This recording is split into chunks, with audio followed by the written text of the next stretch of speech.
जय भोलेनाथ है। श्री शिवाय नमस्तुभ्यम। आज मैं लेकर आई हूँ भौम प्रदोष व्रत कथा और कुछ विशेष उपाय लेकर आई हूँ। सबसे पहले बता दूं कि जो मंगलवार के दिन प्रदोष पड़ते हैं उसे हम भौम प्रदोष के नाम से जानते हैं, मंगल प्रदोष के नाम से जानते हैं।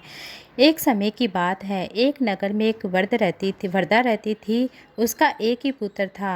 वरदा की हनुमान जी पर गहरी आस्था थी। वह प्रत्येक मंगलवार को नियम पूर्वक व्रत रखती, अनुष्ठान करती, पूजा पाठ करती, हनुमान जी की आराधना करती थी। एक बार हनुमान जी ने अपनी भक्ति से प्रसन्न होकर वृद्ध महिला की श्रद्धा और परीक्षा लेने का विचार किया। हनुमान जी का साधु का वेश धारण करके वरदा के घर में जाते हैं और पुकारने लगते हैं, कोई हनुमान भक्त है जो हमारी इच्छा पूर्ण करे। आवाज़ सुनकर वरदा के कान में पड़ी तो वह आवाज़ सुनकर बाहर आती है और जल्दी से बाहर आकर साधु को प्रणाम करती बोलती, आज्ञा दीजिए महाराज। हनुमान वेशधारी साधु बोलते हैं, मैं भूखा हूँ और भोजन करूँगा, तुम थोड़ी जमीन लीप दो। वरदा दुविधा में पड़ जाती है। अंततः हाथ जोड़कर बोलती है, महाराज लीपने और मिट्टी खोदने के अतिरिक्त कोई अन्य कार्य बता दीजिए, कोई आज्ञा दीजिए, दूसरी मैं अवश्य उसे पूरा करूँगी। साधु ने 3 बार प्रतिज्ञा कराने के पश्चात, तू अपने बेटे को बुला, मैं उसकी पीठ पर आग जलाकर भोजन बनाऊंगा। यह सुनकर वरदा घबरा जाती हैं, परंतु वह प्रतिज्ञाबद्ध थी। उसने अपने पुत्र को बुलाकर साधु को सौंप दिया। वेशधारी साधु हनुमान जी ने वृद्धा के हाथों से ही उसके पुत्र को पेट के बल लिटवाया और उसकी पीठ पर आग जलाकर भोजन किया। आग जलाकर दुखी मन से वरदा अपने घर में चली जाती हैं। उधर भोजन बनाकर साधु ने वृद्धा को पुकारा, कहा, भोजन बन गया है, तो अपने पुत्र को पुकार ताकि वह भी आकर भोजन कर ले। इस पर वरदा बोलती है, उसका नाम लेकर मुझे और दुखी और कष्ट ना दीजिए भगवान। लेकिन जब साधु महाराज नहीं मानते हैं तो वरदा ने अपने पुत्र को आवाज़ लगाई। वह अपनी माँ के पास आ गया। अपने पुत्र को जीवित देखकर वरदा को बहुत आश्चर्य होता है। वह साधु के चरणों में गिर रोने पड़ती हैं। तब हनुमान जी अपने वास्तविक स्वरूप में प्रकट होते हैं, वरदा को भक्ति का आशीर्वाद देते हैं। ये थी भौम प्रदोष व्रत कथा। अब मैं आपको कुछ विशेष उपाय बताने जा रही हूँ जो शिव महापुराण की कथा के अंतर्गत प्रदोष के दिन किए जाने वाले, प्रदोष के समय किए जाने वाले उपाय है। आज शाम के समय आप इन उपायों को जरूर कीजिएगा। बहुत ही साधारण सा उपाय है।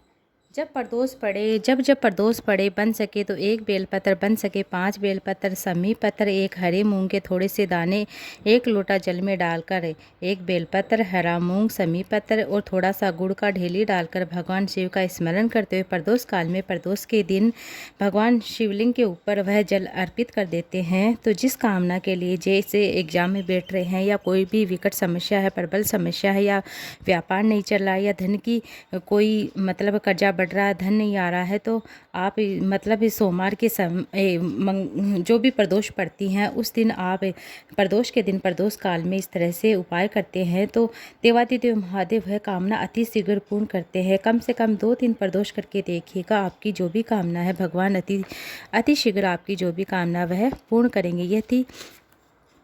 अब मैं दूसरा उपाय बताने जा रही हूँ। यदि प्रदोष के दिन आपको अगर कहीं से भी समी पत्र मिल जाए तो प्रदोष के दिन, प्रदोष काल में कोई कार्य आपका बहुत दिनों से पूरा नहीं हो रहा तो 4-5 प्रदोष करके देखिएगा। 4-5 के प्रदोष के समी पत्र को आप अपने जिस कार्य के लिए जा रहे हैं, जिस समस्या से आप छुटकारा पाना चाहते हैं, कोई समस्या बड़ी विकट प्रबल है या कोई तकलीफ है बहुत ज़्यादा विकट है, कोई समस्या विकट बनी हुई है, तो आपको 4-5 प्रदोष के समी पत्र को अपने घर के मंदिर में आप शिवलिंग पर चढ़ा दीजिए। आप प्रदोष काल के समय और 9:15 बजे या प्रदोष काल में चढ़ाए हैं तो 4-5 मिनट बैठकर आप वो श्री शिवाय नमस्तुभ्यं, नमः शिवाय, ओम नमः शिवाय जाप करने के बाद उस समी पत्र को आप प्राप्त कर लीजिए, भगवान भोलेनाथ से प्राप्त कर लीजिए और उस समी पत्र को एक कटोरी में रख दीजिए, एक डिब्बे में रख दीजिए।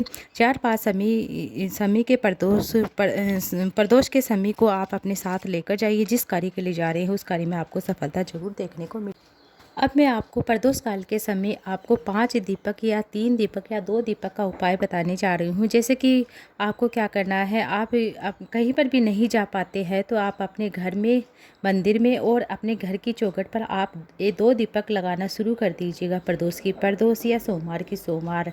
अगर आप अपने घर में भी लगा रहे हो और प्रदोष काल के समय आप अपने चौखट पर भी लगा रहे हो तो आप हो सके तो जो भी नज़दीक में जो बेलपत्र रहता है उसके नीचे लगाइए, पीपल के वृक्ष के नीचे लगाइए, आंवले के वृक्ष के नीचे लगाइए, या शिवालय में, आपके पास कोई भी शिवालय, कोई भी मंदिर है उसमें जाकर लगाइए। आपके घर में सदैव धन लक्ष्मी की वृद्धि होगी, आपके कार्य सदैव बनते जाएंगे। इस तरह से आप प्रदोष के दिन, प्रदोष के समय आप यह प्रदोष काल के समय किया जाने वाला उपाय जरूर करके देखिएगा। कभी भी आपके घर में धन संपदा की कमी नहीं आएगी, आपके घर में व्यापार चलने लगेगा। इस तरह से आपको उपाय कर लेना। अभी भगवान देवादिदेव महादेव भोले बाबा की आरती करते हैं।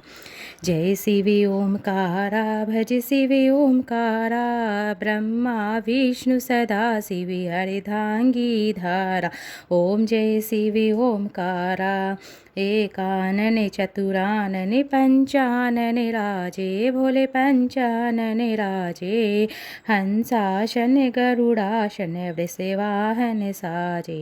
ओम जय शिव ओमकारा, दो भुज चार चतुर भुज, दस भुजी अति सोहे, भोले दस भुजी अति सोहे, त्रिगुण रूप निरखते त्रिभुवन जन मोहे। जय शिव ओमकारा, अक्षयमाला वनमाला मुड़े माला धारी, भोले मुड़े माला धारी, चंदन मृग मद सोहे, भोले शशिधारी। ओम जय शिव ओमकारा, श्वेतांबर पीतांबरे वागंबरे अंगे, भोले वागंबरे अंगे, सनकादिक ब्रह्मादिक भूतादिक संगे। जय शिव ओमकारा, करके मध्य कमंडल चक्र त्रिशूल धरता, भोले चक्र त्रिशूल धरता, सुखकारी दुखहारी जग पालनकारी। ओम जय शिव ओमकारा,